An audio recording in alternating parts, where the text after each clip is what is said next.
প্রাচীন এক মরুভূমির দেশ। চারদিকে শুধু বালুর ঢেউ, গরম হাওয়া আর দূরে দূরে কিছু খেজুর গাছের সারি ছিল। সেই নির্জন ভূমিতে একটি ছোট্ট গ্রাম ছিল, যেখানে মানুষের জীবন ছিল খুবই সরল কিন্তু পরীক্ষায় ভরা। সেই গ্রামের এক প্রান্তে থাকত এক যুবক রাখাল। তার নাম ছিল সালিম। সালিম ছিল এতিম। ছোটবেলাতেই তার বাবা মা মারা গিয়েছিল। তাকে মানুষ করেছিলেন গ্রামের এক বৃদ্ধ, নাম হাফিজ ইদ্রিস। তিনি ছিলেন আল্লাহভীরু একজন মানুষ। নিজের জীবনে দারিদ্র্য থাকলেও তিনি সালিমকে শিখিয়েছিলেন সবচেয়ে বড় সম্পদ, ঈমান। প্রতিদিন ভোরে যখন আকাশে ফজরের আলো ফুটত, তখনই সালিম উঠে পড়ত।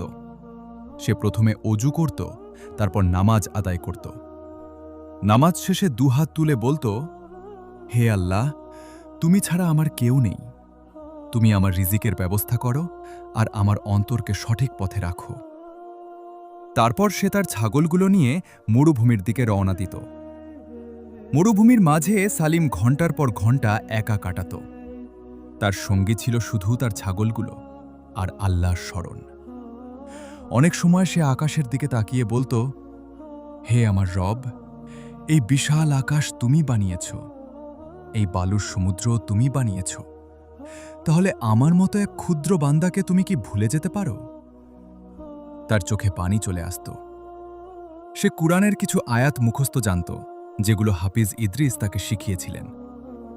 মাঝে মাঝে সে সেগুলো পড়ত আর নিজের মনে ভাবত, যদি আমি সবসময় আল্লাহকে দেখি না, কিন্তু আল্লাহ তো আমাকে সবসময় দেখছেন। এই ভাবনাই তাকে সব পাপ থেকে দূরে রাখত। একদিন দুপুরের সময় সূর্য মাথার ওপরে আগুন ঢালছিল। সালিম ছাগলগুলোকে ছায়া বসিয়ে নিজেও একটু বিশ্রাম নিচ্ছিল। হঠাৎ দূর থেকে একজন লোককে আসতে দেখা গেল। লোকটি ছিল ধনী ব্যবসায়ী। তার পোশাক ছিল দামি, চোখে ছিল চতুরতা। সে কাছে এসে বলল, হে রাখাল, কেমন আছো? সালিম সম্মান করে বলল, আলহামদুলিল্লাহ, ভালো আছি। লোকটি চারদিকে তাকিয়ে ছাগলগুলো দেখল, তারপর একটু কাছে এসে ধীরে বলল, তোমার কাছে তো অনেক ছাগল আছে, আমাকে একটা বিক্রি করবে? সালিম বলল, এগুলো আমার না, আমি তো শুধু পাহারা দিই। লোকটি একটু হাসল, তাহলে তো আরো সহজ। তোমার মালিক তো এখানে নেই, তুমি আমাকে একটা ছাগল দাও আর বলো যে এটা হারিয়ে গেছে, আমি তোমাকে ভালো দাম দেব। সালিম থমকে গেল। তার সামনে জীবনের একটা বড় পরীক্ষা দাঁড়িয়ে গেল। একদিকে টাকা, যা দিয়ে সে ভালো খাবার খেতে পারবে, হয়তো নতুন কাপড় কিনতে পারবে, আর অন্যদিকে তার ঈমান। লোকটি আবার বলল, কি হলো, ভয় পাচ্ছ? কেউ তো দেখছে না। এই কথা শুনে সালিমের অন্তরে যেন বজ্রপাত হল। কেউ দেখছে না। কথাটা তার মনে গভীরভাবে আঘাত করল। সে ধীরে ধীরে মাথা তুলে লোকটির দিকে তাকালো। তার চোখে দৃঢ়তা ফুটে উঠল। সে বলল, আপনি ঠিক বলেছেন, এখানে মানুষ কেউ দেখছে না। লোকটির মুখে হাসি ফুটল, কিন্তু পরের কথায় সেই হাসি মিলিয়ে গেল। কিন্তু আমার রব তো দেখছেন। এক মুহূর্তে চারদিক যেন নিস্তব্ধ হয়ে গেল। লোকটি চুপ করে দাঁড়িয়ে রইল, তার মুখে কোনো কথা নেই। সালিম আবার বলল, আমি যদি এই ছাগল চুরি করি, তাহলে হয়তো কেউ জানবে না, কিন্তু আল্লাহ তো জানবেন। আর আমি কিভাবে সেই আল্লাহর সামনে দাঁড়াবো, যিনি আমাকে এত কিছু দিয়েছেন? তার চোখ দিয়ে অশ্রু গড়িয়ে পড়ল। লোকটি এবার আর আগের মতো রইল না। তার চোখে লজ্জা, বিস্ময় আর এক অদ্ভুত পরিবর্তন দেখা গেল। সে ধীরে ধীরে বসে পড়ল, তারপর বলল, আমি অনেক জায়গা ঘুরেছি, অনেক মানুষ দেখেছি, কিন্তু তোমার মতো কাউকে দেখিনি। সে নিজের মাথা নিচু করে বলল, আজ তুমি আমাকে একটা বড় শিক্ষা দিলে। সালিম চুপ করেছিল। লোকটি বলল, তুমি আমাকে বলো, কে তোমাকে এমন বানিয়েছে? সালিম মৃদু হাসল। আমার রব আর একজন মানুষ যিনি আমাকে শিখিয়েছেন, মানুষ না দেখলেও আল্লাহ সব সময় দেখেন। সেদিনের সেই ঘটনার পর সেই ধনী লোকটি আর আগের মতো রইল না। সে সালিমকে কিছু টাকা দিতে চাইল, কিন্তু সালিম গ্রহণ করল না। সে বলল, আমি আমার রবের সন্তুষ্টি চাই, দুনিয়ার লাভ না। লোকটি চলে গেল, কিন্তু তার অন্তরে এক নতুন আলো জ্বলে উঠল। আর সালিম, সে আবার তার ছাগলগুলো নিয়ে আকাশের নিচে বসে পড়ল। সে ধীরে ধীরে বলল, হে আল্লাহ, তুমি আমাকে হেফাজত করো, আমার ঈমানকে শক্ত করো। তার চোখে তখন প্রশান্তি। মরুভূমির সেই নীরব সন্ধ্যা ধীরে ধীরে অন্ধকারে ঢেকে যাচ্ছিল। সূর্যটা যেন লাল আগুনের মতো পশ্চিম আকাশে ডুবে যাচ্ছিল, আর বালুর ঢেউগুলো সোনালি থেকে ধূসর রঙে বদলে যাচ্ছিল। সালিম তার ছাগলগুলোকে ঘিরে বসেছিল। দিনের কাজ শেষ, এখন শুধু আকাশ আর তার রবের সঙ্গে নির্জন এক কথোপকথন। কিন্তু সে জানত না, আজ থেকে তার জীবনের গল্প বদলে যেতে শুরু করবে। সেই ধনী ব্যবসায়ী লোকটি, যাকে সালিম ছাগল চুরি করতে দেননি, সে আর গ্রামে ফিরে যায়নি। সে পুরো রাত জেগেছিল। তার চোখে শুধু একটাই দৃশ্য ভাসছিল, একজন সাধারণ রাখাল যে দুনিয়ার কোনো ভয় না করে শুধু বলেছিল, আমার রব তো দেখছেন। এই বাক্যটা তার হৃদয় ভেঙে দিয়েছিল। পরের দিন ভোরে সূর্য ওঠার আগেই সে আবার মরুভূমির পথে রওনা দিল। তার পোশাক এবার আগের মতো জাঁকজমকপূর্ণ নয়, মুখে ক্লান্তি, চোখে চিন্তার ছাপ। সে সালিমকে খুঁজে পেল। সালিম তখন নামাজ শেষ করে বসেছিল, আকাশের দিকে তাকিয়ে দোয়া করছিল। লোকটি ধীরে ধীরে কাছে এসে দাঁড়াল। সালিম তাকালো, তাকে চিনতে পারল। সে বলল, আপনি আবার এসেছেন? লোকটি মাথা নিচু করল। আমি এসেছি তোমার কাছ থেকে কিছু নিতে না, বরং কিছু শিখতে। সালিম কিছুক্ষণ চুপ করে রইল, তারপর শান্তভাবে বলল, আমি তো কিছুই জানি না, আমি শুধু আল্লাহকে ভয় করি। লোকটি বলল, এটাই তো আমি শিখতে চাই। সে বসে পড়ল বালুর ওপর, তার কণ্ঠ কাঁপছিল। আমি ধনী, আমার ব্যবসা অনেক বড়, কিন্তু আমার হৃদয় কখনো শান্ত ছিল না। আমি যত টাকা পেয়েছি ততই ভয় বেড়েছে, হারানোর ভয়, ধ্বংসের ভয়। সে সালিমের দিকে তাকালো। কিন্তু তুমি, তোমার কিছুই নেই, তবুও তুমি শান্ত। সালিম মৃদু হাসল। সে ছাগলগুলোর দিকে তাকালো, তারপর বলল, আপনি ভুল বলছেন, আমার সব আছে। লোকটি অবাক হল। সব আছে? তুমি তো দরিদ্র রাখাল। সালিম আকাশের দিকে আঙুল তুলে বলল, আমার আছে সেই সত্তা যিনি আসমান জমিন সৃষ্টি করেছেন। আমার আছে সেই রব যিনি আমাকে একা রাখেন না। আর আমার আছে সেই ঈমান যা দুনিয়ার কোনো ধন দিয়ে কেনা যায় না। এই কথাগুলো শুনে লোকটির চোখে পানি চলে এলো। সে জীবনে প্রথমবার বুঝতে পারছিল, ধন সম্পদ মানুষকে শান্তি দেয় না, শান্তি দেয় ঈমান। সেই রাতে যখন সালিম ঘুমিয়ে পড়েছিল, মরুভূমিতে এক অদ্ভুত বাতাস বইতে শুরু করল। ছাগলগুলো অস্থির হয়ে উঠল। আকাশে কালো মেঘ জমতে লাগল, অথচ বর্ষার কোনো মৌসুম ছিল না। হঠাৎ করে এক প্রবল আলো মরুভূমির এক পাশে জ্বলে উঠল। সালিম জেগে উঠল। সে বাইরে বের হল। তার সামনে যা দেখল তা তার জীবন বদলে দিল। বালুর উপর একটি পুরনো কূপ দেখা যাচ্ছে, যেটা আগে কখনো ছিল না।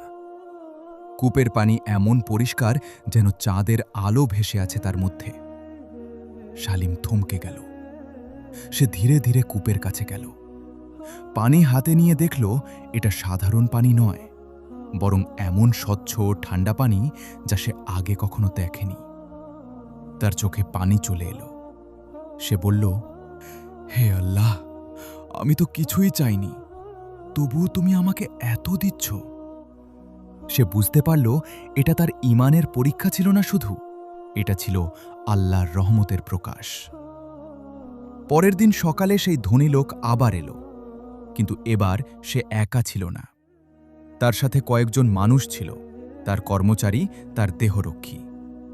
কিন্তু সে তাদের সবাইকে দূরে রেখে একা এগিয়ে এলো। সে কূপ দেখেই থমকে গেল। এটা কিভাবে সম্ভব? সালিম বলল, এটা আমার জন্য নয়, এটা আমাদের রবের দান। লোকটি এবার কাঁপা কাঁপা কণ্ঠে বলল, আমি আজ সিদ্ধান্ত নিয়েছি। সে সালিমের দিকে তাকালো, আমি আমার সব ব্যবসা ছেড়ে দিচ্ছি। সালিম অবাক হল, কেন? লোকটি বলল, কারণ আমি বুঝেছি, আমি যা খুঁজছিলাম তা টাকা নয়, তা শান্তি। সেই দিন থেকে ধনী লোকটি সালিমের পাশে থাকতে শুরু করল। সে ধীরে ধীরে নামাজ শিখল, সে কুরআনের আয়াত শুনত আর কাঁদত। মরুভূমির সেই নির্জন জায়গাটা ধীরে ধীরে এক ঈমানের মক্কা হয়ে উঠছিল। কিন্তু সালিম জানত এটা শেষ নয়, কারণ ঈমান সবসময় পরীক্ষার মধ্য দিয়ে যায়। এক রাতে সালিম ঘুমিয়েছিল। হঠাৎ স্বপ্নে সে দেখল এক বিশাল ঝড় আসছে, তার ছাগলগুলো হারিয়ে যাচ্ছে আর মরুভূমি কাঁপছে। এক অদৃশ্য কণ্ঠ বলছে, তোমার ঈমান কি এখনো শক্ত? সালিম ঘুম থেকে জেগে উঠল। তার হৃদয় কাঁপছিল। সে বুঝল আসল পরীক্ষা এখনো বাকি। মরুভূমির রাতগুলো সাধারণত শান্ত থাকে, কিন্তু সেই রাতে বাতাস যেন অস্বাভাবিকভাবে ভারী ছিল। আকাশে চাঁদ ছিল, কিন্তু তার আলো যেন কাঁপছিল। বালুর ঢেউগুলো অন্ধকারে এক রহস্যময় ছায়ার মতো দেখাচ্ছিল। সালিম জেগেছিল, তার হৃদয়ে অজানা এক অস্থিরতা। সেদিনের স্বপ্নটা সে ভুলতে পারছিল না। তোমার ঈমান কি এখনো শক্ত? এই কথাটা বারবার তার কানে বাজছিল। সে ছাগলগুলোর দিকে তাকালো। সব ঠিক আছে, কূপের পানি আছে, লোকজনও আছে, সবকিছু শান্ত। তবুও তার ভেতর শান্তি নেই। হঠাৎ দূর থেকে কুকুরের ডাক শোনা গেল। তারপর একের পর এক শব্দ, যেন কেউ আসছে।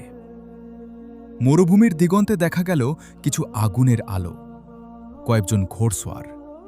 তারা ধীরে ধীরে কাছে আসছিল। সালিম দাঁড়িয়ে গেল। ধনী লোকটি, যে এখন ঈমানের পথে এসেছে, সে বলল, এরা ভালো মানুষ না, এরা মরুভূমির ডাকাত। সালিম শান্তভাবে বলল, আল্লাহ আমাদের দেখছেন। ডাকাতরা এসে থামল। তাদের নেতা সামনে এসে বলল, এই কূপ কার? লোকেরা চুপ। সালিম সামনে এগিয়ে গেল।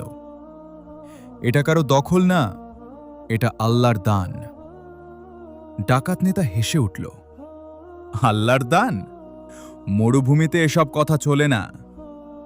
সে তার তরবারি তুলল, এই জায়গা এখন থেকে আমাদের। সেই মুহূর্তে চারপাশে নীরবতা নেমে এলো। ধনী লোকটি কাঁপছিল। লোকজন ভয়ে পিছিয়ে যাচ্ছিল, কিন্তু সালিম এক পা পিছাল না। তার মনে একটাই কথা, আমার রব তো দেখছেন। সে ধীরে বলল, তোমরা যদি জোর করো, তোমরা শুধু দুনিয়া নিতে পারবে। আমার রব আমার অন্তর নিয়ন্ত্রণ করেন।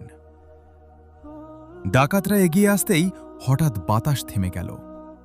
মরুভূমি নিস্তব্ধ, কোনো শব্দ নেই, শুধু আকাশের দিকে একটা অস্বাভাবিক আলো জমে উঠছে। সবাই থমকে গেল, কেউ বুঝতে পারছে না কি হচ্ছে। তারপর হঠাৎ বালুর ওপর দিয়ে এক প্রচণ্ড বাতাস বয়ে গেল। ডাকাতদের ঘোড়া অস্থির হয়ে উঠল, তাদের অস্ত্র হাত থেকে পড়ে গেল। হঠাৎ কূপের পানি থেকে আলো উঠতে লাগল। একটা অদ্ভুত নূর পুরো মরুভূমিতে ছড়িয়ে পড়ল। ডাকাতরা ভয় পেয়ে গেল। তাদের নেতা কাঁপা কাঁপা কণ্ঠে বলল, এটা এটা কি? সালিম শান্তভাবে বলল, এটা সেই শক্তি যাকে তোমরা দেখতে পাও না, কিন্তু তিনি সবকিছু নিয়ন্ত্রণ করেন। আলোটা ধীরে ধীরে কমে গেল। ডাকাতরা সবাই মাটিতে বসে পড়ল। তাদের চোখে ভয় না, এবার লজ্জা। নেতা তার তরবারি ফেলে দিল। সে বলল, আমরা এতদিন ভুল পথে ছিলাম। সে সালিমের দিকে তাকালো, তুমি আমাদের কিছু শেখাও। সেই রাতে এক অদ্ভুত পরিবর্তন ঘটল। ডাকাতরা অস্ত্র ফেলে দিল। তারা নামাজ শিখতে চাইল। মরুভূমির সেই ভয়ঙ্কর দল ধীরে ধীরে আল্লাহর পথে ফিরে আসতে লাগল। ধনী লোকটি কাঁদতে কাঁদতে বলল, আমি কখনো ভাবিনি ভয় মানুষকে বদলে দিতে পারে, কিন্তু ঈমান মানুষকে নতুন জীবন দিতে পারে। কিন্তু সালিম জানত এটা শেষ না। তার অন্তরে এখনো একটা পরীক্ষা বাকি ছিল। এক রাতে সে একা বসেছিল কূপের পাশে। হঠাৎ সে অনুভব করল তার মনে এক অদ্ভুত চিন্তা ঢুকছে।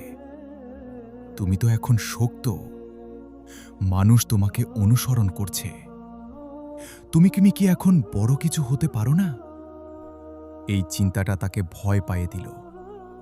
সে বুঝতে পারল এটা শয়তানের ফিসফিস। তার চোখে পানি চলে এলো। সে মাটিতে মাথা রেখে বলল, হে আল্লাহ, আমাকে আমার নিজের থেকে রক্ষা করো। তার শরীর কাঁপছিল, কিন্তু তার হৃদয় শক্ত হচ্ছিল। সেই রাতেই আবার সেই আলো দেখা গেল, কিন্তু এবার ভয় নয়, শান্তি। এক অদৃশ্য অনুভূতি তার হৃদয়ে ঢুকে গেল।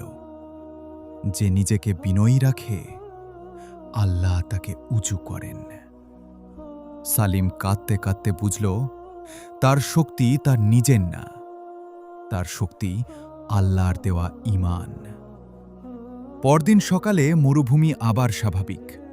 ডাকাতরা আর নেই। সবাই শান্ত, কিন্তু সালিম জানত আসল পরীক্ষা এখনো বাকি। কারণ সবচেয়ে বড় যুদ্ধ হয় বাহিরে না, সবচেয়ে বড় যুদ্ধ হয় মানুষের নিজের ভেতরে। মরুভূমির আকাশ তখন অদ্ভুতভাবে শান্ত ছিল। ডাকাতদের ভয়, ঝড়, আলো সবকিছু যেন কখনো ঘটেইনি। কিন্তু সালিমের ভেতরে এখন আর আগের সেই সরল শান্তি নেই। তার ঈমান শক্ত হয়েছে, কিন্তু পরীক্ষা শেষ হয়নি। বরং এবার পরীক্ষা সবচেয়ে গভীর জায়গায় শুরু হবে, তার হৃদয়ের ভালোবাসায়। এক সকালে সালিম তার ছাগলগুলো গুনতে গিয়ে থমকে গেল। একটা নেই, দুইটা নেই। তারপর একে একে দেখা গেল অনেক ছাগলই হারিয়ে গেছে। সে দৌড়ে কূপের দিকে গেল। ধনী লোকটি সেখানে ছিল। তার মুখ ফ্যাকাশে। সে কাঁপা কণ্ঠে বলল, রাতে প্রচণ্ড ঝড় এসেছিল, কিছু ছাগল মরুভূমিতে হারিয়ে গেছে। সালিম চুপ হয়ে গেল।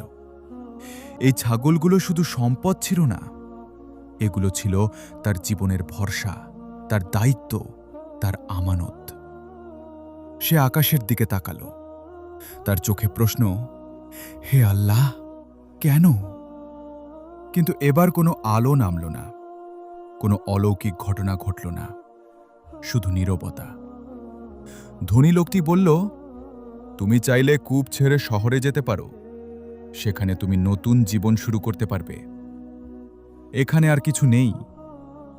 সালিম কিছুক্ষণ চুপ করে রইল। তারপর ধীরে ধীরে বলল, তুমি ভুল বলছ। লোকটি অবাক হল। সালিম বলল, আমার ছাগল হারালেও আমার রব হারাননি। পরের দিন ভোরে সালিম একা বসেছিল। তার সামনে দুইটা পথ। এক, শহরে গিয়ে নতুন জীবন, নিরাপদ ভবিষ্যৎ। 2, এই মরুভূমিতে থেকে যাওয়া অনিশ্চয়তার মধ্যে ঈমান ধরে রাখা তার হৃদয় কাঁপছিল। এই প্রথম সে সত্যিকারের কষ্ট অনুভব করল। সে ফিসফিস করে বলল, হে আল্লাহ, আমি কি ছেড়ে দেব? হঠাৎ বাতাস থেমে গেল। আকাশে মেঘ জমল না। তবুও এক অদ্ভুত প্রশান্তি নেমে এলো। তার হৃদয়ে এক অনুভূতি আসলো, যে আমাকে ছেড়ে না যায় আমি তাকে ছেড়ে দিই না। সালিম কেঁদে ফেলল। সে বুঝে গেল এটাই উত্তর।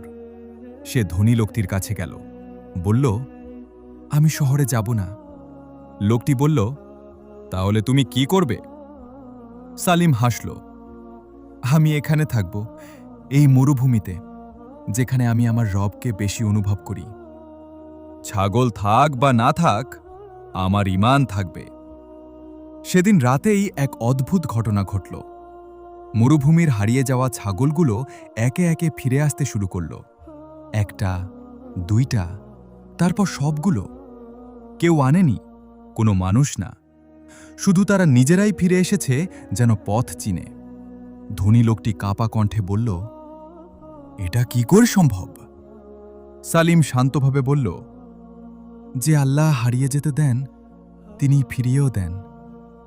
সেই রাতে মরুভূমি আলোকিত ছিল না, কিন্তু সালিমের হৃদয় আলোকিত ছিল। সে বুঝে গিয়েছিল, ঈমান মানে অলৌকিক ঘটনা দেখা না, ঈমান মানে আল্লাহকে সব অবস্থায় বিশ্বাস করা।